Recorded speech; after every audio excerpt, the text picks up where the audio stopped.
Hello, everybody. Um, Today I'm going to answer the question, am I good enough to be an illustrator?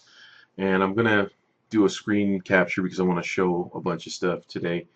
And I'm actually going to answer this question for a fellow artist in Arizona, but I'm not going to use his name. And he asked me this question, and we're friends on Facebook, and so I thought I would answer this.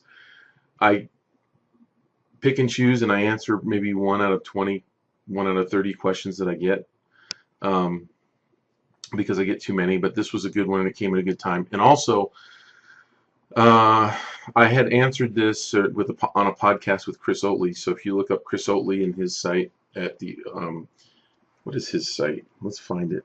We're doing a screen capture here. We can just go right out there right now. Chris Oatley came from the animation industry. CHRIS. Oatley. People always tell me, you didn't spell the name, you didn't tell us, and we don't know how to go find it. And so I thought, you know what, today is a good time to do this. So I got Chris Oatley right here, and you can search back. I'm sure he has a way to search back. I don't know how to search on here, but he has a lot of great stuff. Anyway, he did a podcast with me, and we talked about this very subject. So when we talked for a long time, so it'll go more in depth on that. Before I get going on this, I got to do. Guess what? Today's podcast is sponsored by SVS Learn. I happen to be a co-owner of SVS Learn, and they're not really paying me to do this, but I thought, hey, I can sponsor my own webcast. So I just wanted to make a quick announcement. We have a children's book class coming up in January. It's a live class, live online, but you can also just take the recorded video version of it. And it's going to be our biggest class to date. It's very extensive. It's a professional level course, and we're really looking forward to it. Okay, so let's jump in, and I'm going to call, instead of using your name, I'm going to call you Arizona because I just want it to be anonymous. But you asked the question, and the first thing that I think when I hear that question, I probably should have qualified this. However, I think it's probably better to answer it more in general so that more people can kind of people are coming to it from different places. So, I think it depends on, the answers depend on what you want to get out of your illustration career. So, there's kind of, I guess you could put illustrators into three categories, successful illustrators into three categories. And they are, first and foremost, the hired gun, or the gunslinger. And so the first person I want to talk about is Therese Larson. And I actually did a podcast, or didn't do a podcast with her. We actually have one of her videos. Actually, let me just go back over to SVS. She actually did this amazing video painting fur and hair for us. And it's a tutorial on her style and how she paints and everything. She is what I would definitely call a hired gunslinger. And if we go out to, I'm just going to look at Google Images and click on some of these. Her level of art in the illustration world, in my opinion, really doesn't get much higher. I mean, I can't really think of anybody that's higher up on the food chain as the gunslinger, if you will, right? And she is crazy busy with work. In fact, she did that. I think she did the class for us out of kind of just wanting to help us out a little bit, but she certainly didn't need to do that. She has so many advertising clients, and she paints really fast. She's really efficient, and she barely was able to kind of fit us in. But she is definitely what I would consider at the top of the list, and she's basically just getting hired for her time and for her abilities. And her abilities are just off the hook gorgeous. And her knowledge of Photoshop is amazing too. I was really impressed with that. So that's on one end. If we have a spectrum of illustrators, there's the hired gunslinger. Then on the other side, you have kind of the I actually hadn't thought of a real neat category to put this in, but this is the creator. This is more of the author illustrator. And so you take someone like what's his name? Oh, I just had it. Inman, Matthew Inman. who created the oatmeal. And this is a really irreverent, kind of funny adult humor site, but he has some amazingly funny stuff. And he's even done partnerships with like the Tesla Foundation, and did a really cool web comic on why Nikola Tesla was the greatest geek who ever lived. He's created um, his own ebooks, and he sells them on Amazon, and they sell really, really well. And I think there's physical copies too. My Dog the Paradox is one of those. Um, a lot of these that I haven't actually gotten to dig into, but there's some really funny ones like How to Suck at Your Religion and Why I Believe Printers Were Sent from Hell. So I want you to ask yourself, Mr. Arizona, and everybody else watching this, do you draw better than this guy? Can you draw better than some of these comics? And you'll have to dig in here and look at them. But I would say that most people do. Most people probably draw better than this. And Matthew was one of the first guys to admit that he was never classically trained as an illustrator. He never went to art school. This is just kind of his own style that he kind of just made happen because he needed to draw. He didn't even set out to do this. This was like a side thing. I can't remember. You should look up his Wikipedia though. At one point, he had made $1 million in 1 year, or over $1 million from this website. Now it says on his Wikipedia that he makes $500,000 a year, but he's making it from his merchandise. So he has this shop right here, and he sells all kinds of stuff pertaining to, here's his book. So I guess it is a physical book. But he's an amazing marketer. But his comics bring people here. People share them on Facebook, Twitter, all the social medias, and it brings people here. And then people are like, I want this cool merch to be able to take to work and show off. And there's other people at work that probably have it, and they get each other and stuff. But anyway, the point here is, do you draw better than this guy?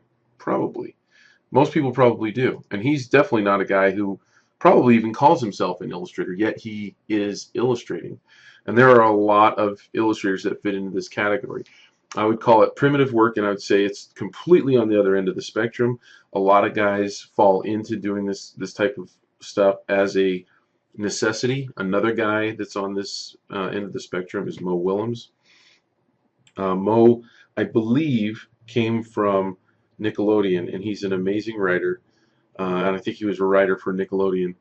And so he's an author of children's books, and he has written a few children's books that have actually won Caldecott honors, which is the highest medal that you can get in the illustration world. But I would ask you again, do you draw as good as this? Now, Mo, I hope it comes. Well, it looks like it's not going to come in all the way. Let's get another one. Mo, he uses this like grease pencil kind of thing. He actually doesn't call himself an illustrator either. He calls himself an author, and I've heard in interviews him kind of apologizing for his success as an author illustrator, which I don't think he should do, because I think that there's value in illustration from all the way from one end of the spectrum to the other. You have Therese Larson on one side, you have Mo Willems, and you have Matthew Inman on the other side, and a bunch of other people. And I think that if I ask my class sometimes at UVU, and I'll ask them things like, well, is this artwork of the same value? Is it as valuable as the highly rendered stuff? And it creates some really interesting discussions. Some people think, no way, and they're offended by it. And other people go, well, no, wait a minute. What is it being used for?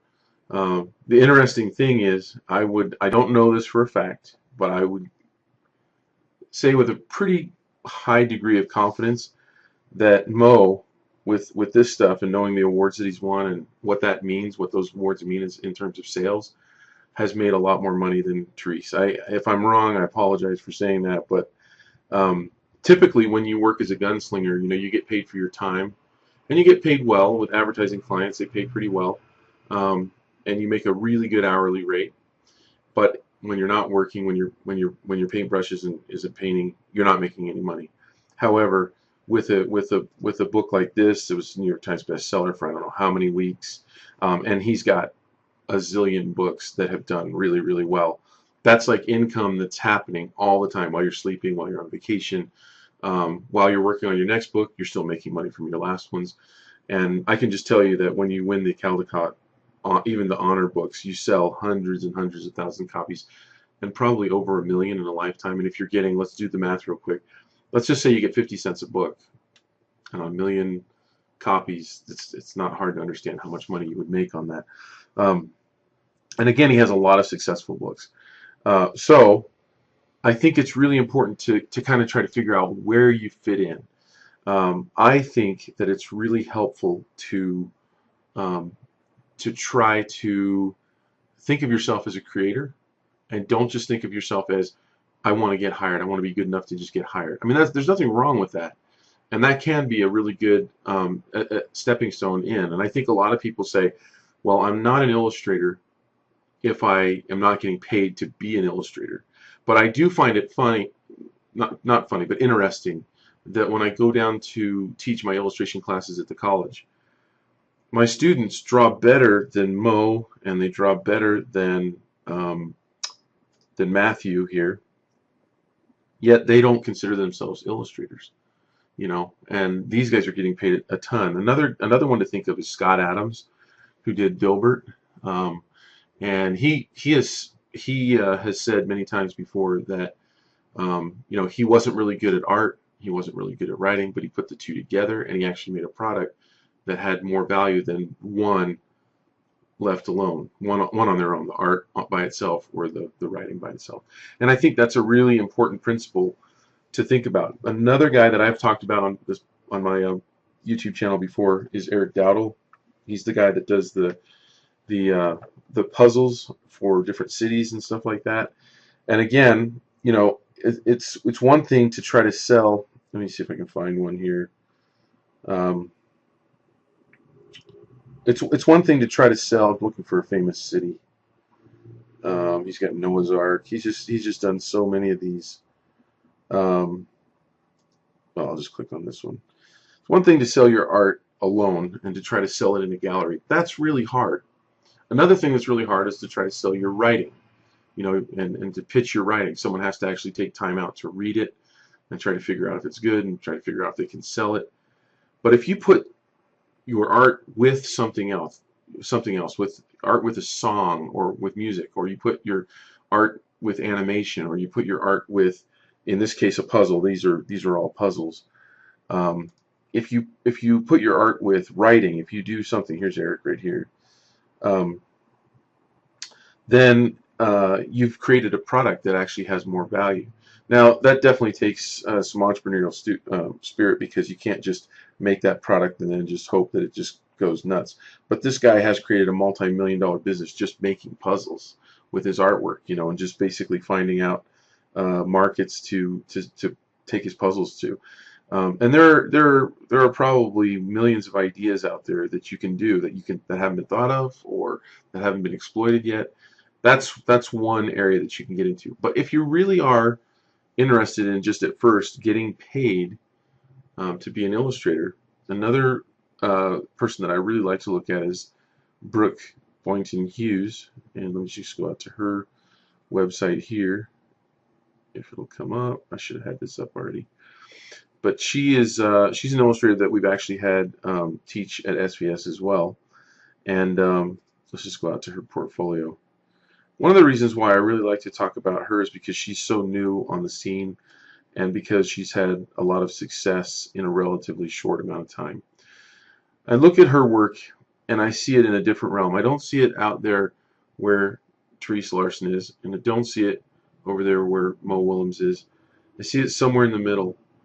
But I see a sensitivity to her work that is really appealing to art directors and to editors in the children's book world. Another thing that I didn't ask you, Mr. Arizona, is what interests you have. So I really hope that these ideas pertain to you.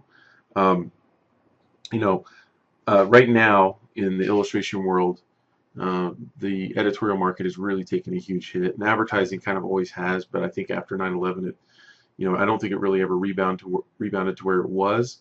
But again, the better you are, um, you know, the more busy you're going to be and the more easy it's going to be to get client work. Um, and so when I look at some of her work, I see a sensitivity that's and kind of a little bit of a primitive nature to it. But her figures are cute. They really have a lot of emotion. They convey that emotion through gesture. They use color in a really sparing way to provide emphasis. Something that I've had to learn over time. Um, and really cute, appealing characters. I don't know if you can see this very well. This is pretty small on the screen, but her characters are really in that little cute realm. She's got some natural textures, which is really also typically really loved in the publishing world, and so that's another route to kind of go that way. So to answer the question, are you good enough? I think that's the wrong question to ask because there's too many variables. I think better questions to ask is, how committed are you? Because I really believe, and after looking at your work, you're definitely better than guys that are already making money now. So, and where I look when I look at where I came from, I remember there was a time when I was working at the University of Maryland as a graphic designer, and this is when I was taking illustration classes in college out at BYU. But I was in the summer. I would go back because I'm from Maryland. I grew up in Maryland, and I'd go and work as a graphic designer in between years, and I probably on and off there 4 times.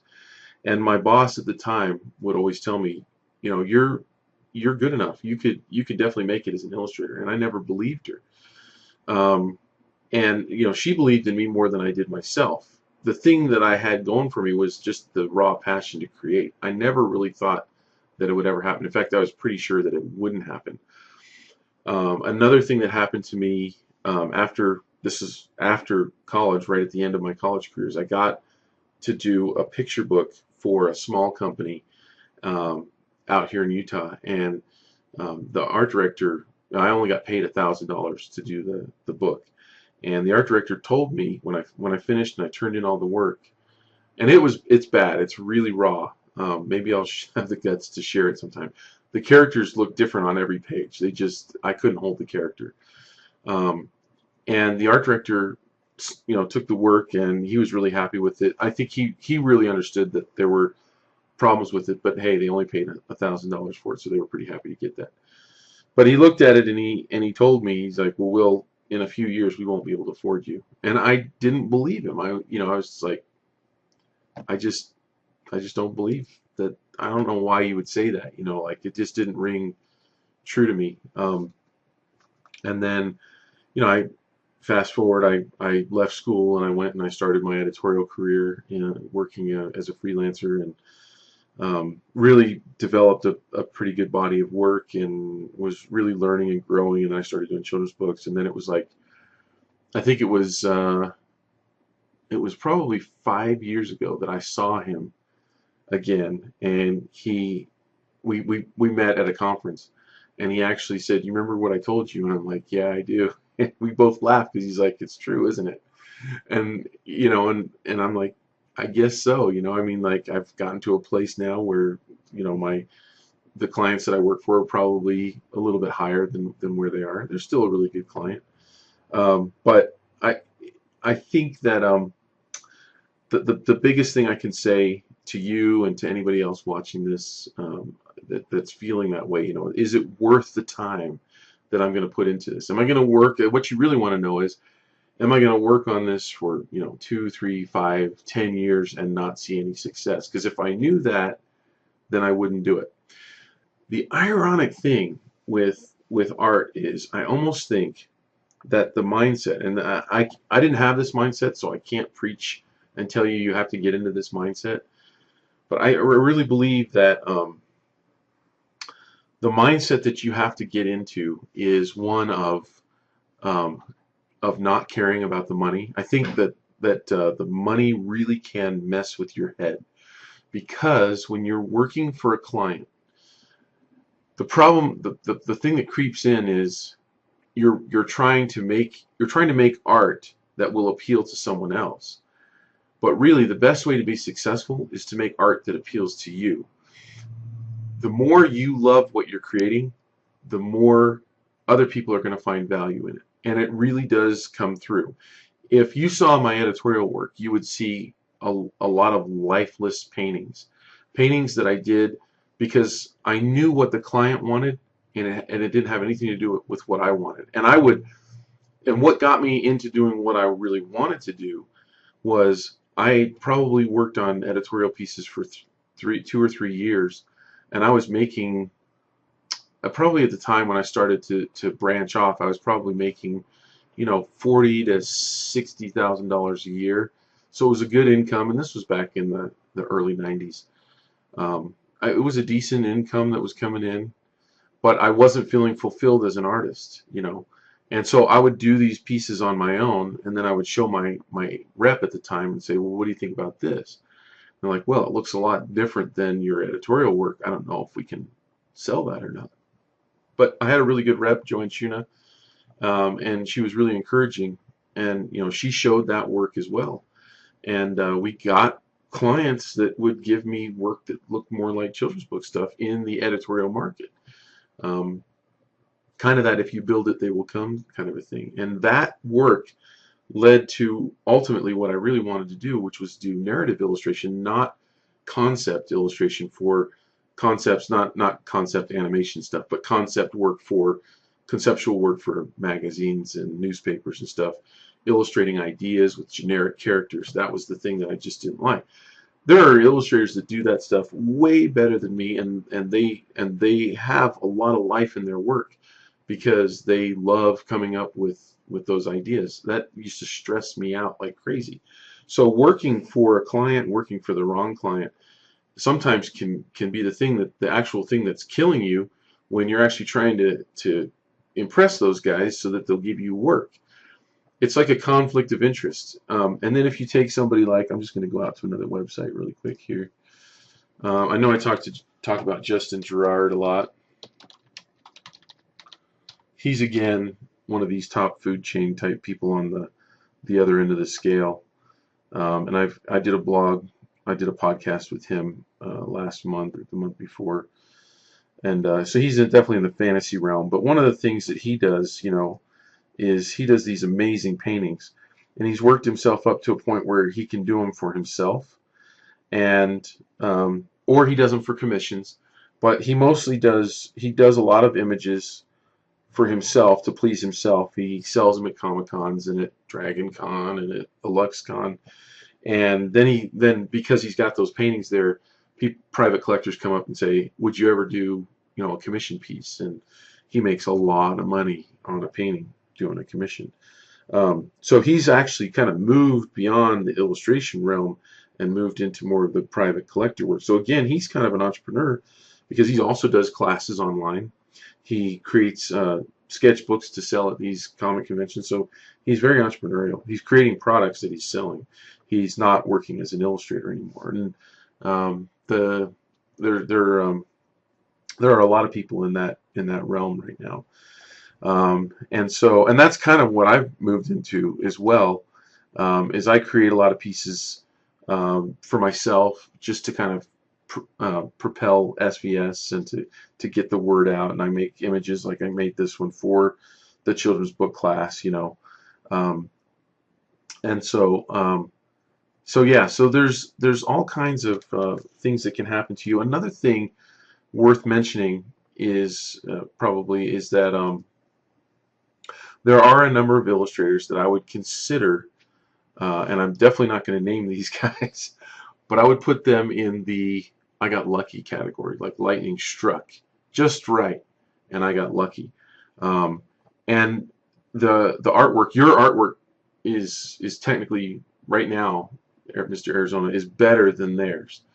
And that's what I mean. And so they were hired for a project where they needed really primitive work, and I'm talking in publishing children's books, where they needed a style that was really just almost incompetent, because it is. And the book that I'm thinking of right now, and there's a lot of examples of this. There's examples where people are actually a lot better too, but really in a kind of a medium good kind of range that hit on the right project that just really took off and sold, and they got a percentage, they got a royalty, and so they did really well. But this one that in particular who draws really bad, if you go to this person's website, you can see that that's the only project they've ever done for freelance that they're showing on their website, and their portfolio just shows that like it really could have only been used for that, and that book sold millions of copies. So the illustration world is really weird. It's really quirky.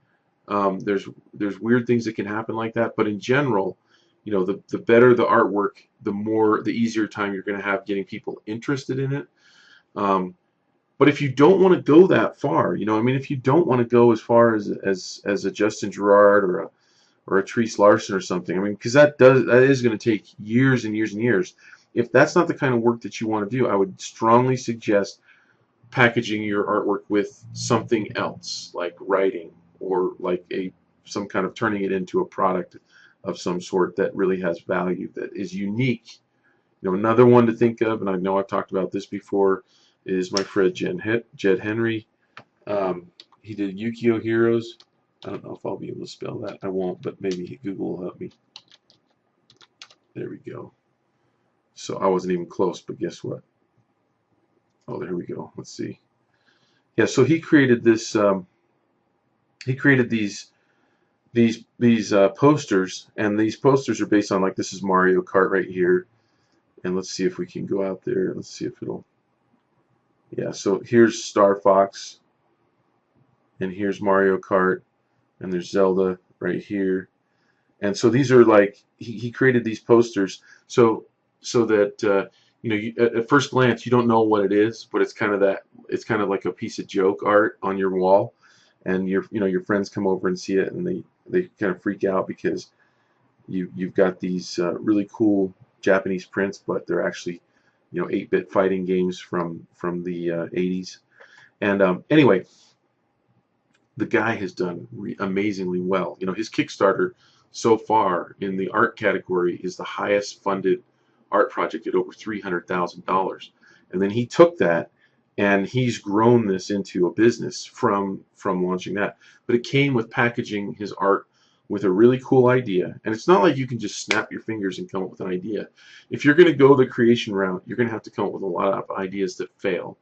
And that's a hard sell to tell people, is like, hey, you got to spend a lot of time, effort, and money, and fail and fail and fail and fail until you finally hit something that works. So the short answer is, I can't answer the question, am I good enough? I can only tell you that you're better than a lot of people that are making a lot of money in illustration, and you're not as good as a lot of people that are making a lot of money in illustration, and only you know how hard you're going to work, and only you know how passionate you are and how dedicated you are. But I've seen a lot of people make a lot of improvements with your skill set. I've seen a lot of people come from a lot further behind. I have a student in my college class right now who I can tell is very very careful about listening to everything I tell this person to do. I don't want to use gender because I don't want anybody to know who I'm talking about. Is very attentive, listens very well, applies everything that I'm teaching, is doing better than a lot of the people that draw better than this person, because this person is open-minded, is willing to listen, is willing to learn, and is willing to apply the things they've learned. And I think that's what it takes. I mean, I've seen a lot of people fail, and the mindset. I'll tell you, the mindset to fail is one of arrogance, is one of, this is the way I do it, so leave me alone. You got me off on a tangent now, so I'm going to go off on this. So one of the things that I've noticed is that the artists that typically draw better actually have less of a chance at becoming an illustrator, simply because they feel like they draw better than other people, and often they feel like, this isn't always the case, but often they feel like they're owed something because they have this birthright where they're better than other people. And I see people passing them up, and it's just the mind that's holding them back. And so being able to be open-minded and to listen. I mean, there has to be a part of you that says, you know, every subject that's taught to us when we go to elementary school, like math and English and science, you go to school and you don't know anything about those subjects, and so they teach you. Then you get to art class, and the art teacher pretty much just says, here's some crayons or here's some paint, go do your thing. And so you go do your thing. Now, what are the chances that going and doing your thing actually creates something that's going to be really valuable? I mean, imagine if you did that with basketball and you just told the coach in high school, like, look, man, this is how I do it, so leave me alone. Are you going to make it to college basketball doing that? No, there's no possible way. So there has to be enough humility in you to say, what I've been doing has brought me to this point where I'm not professional. So doing the same things is not going to make me better. You've got to have some instruction. You've got to have somebody that at least points you in the right direction. Some people need more instruction than others. Some people are completely self-taught. Look up Jim Madsen. Let's get him. Is this guy? I can't stand this guy. This is one of my friends that I used to play racquetball with.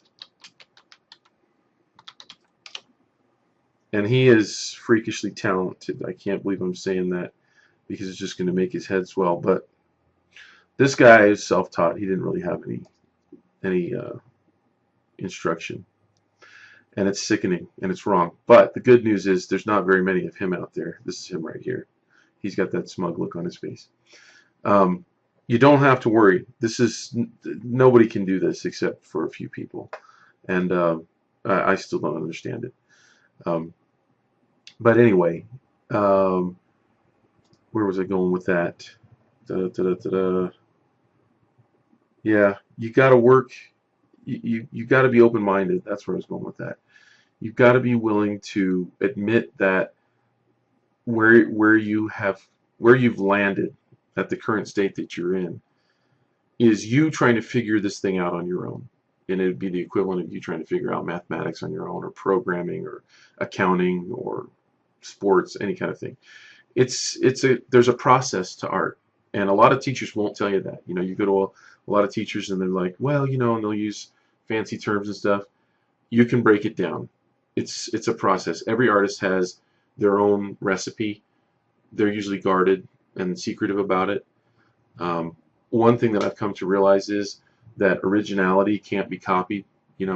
So I teach my style and I show exactly what I'm doing, because I know that no one can be me. No one's going to interpret a concept, a story exactly like me.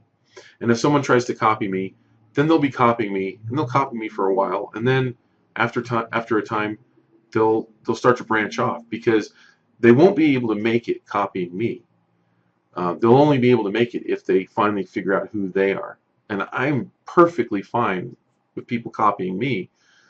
That's what I did. That's what everybody does. A lot of people won't admit it, but that's what you have to do. That's what you do in basketball. You copy the moves of other people. You are shown drills, and you have to do it the way they teach you to do it until you start to figure things out, and then you're making moves, and people are saying, how'd you do that?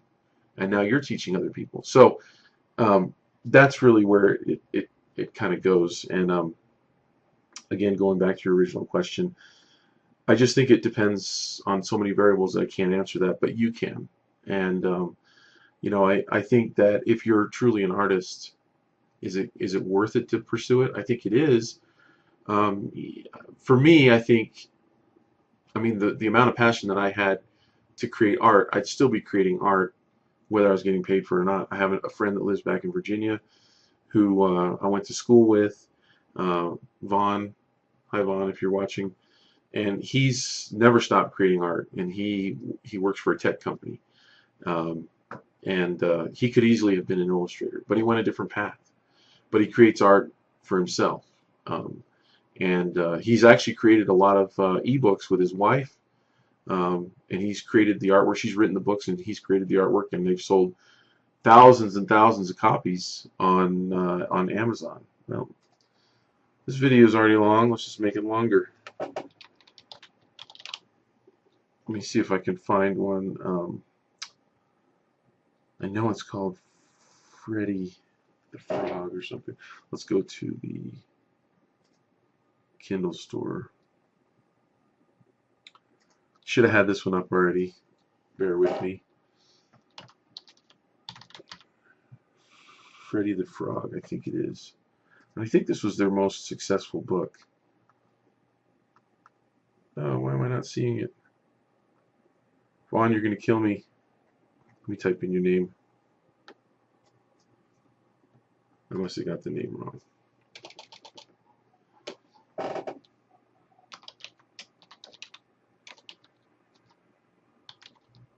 There's a lag going on that's messing me up right now. Oh, shoot. Let's type in frog. Might have to edit this out. Ah, there we go. Freddy Frog is hungry. I knew it was Freddy the Frog. So anyway, they put up, I think, 30 or 40 books, he and his wife, and they've actually made a lot of money. Their books aren't doing as well now. The time, you know, the market's gotten a little bit saturated. But anyway, are you good enough? Yeah, you're good enough to make it. It just depends on how bad you want it. That's the best I can do. Thanks for watching.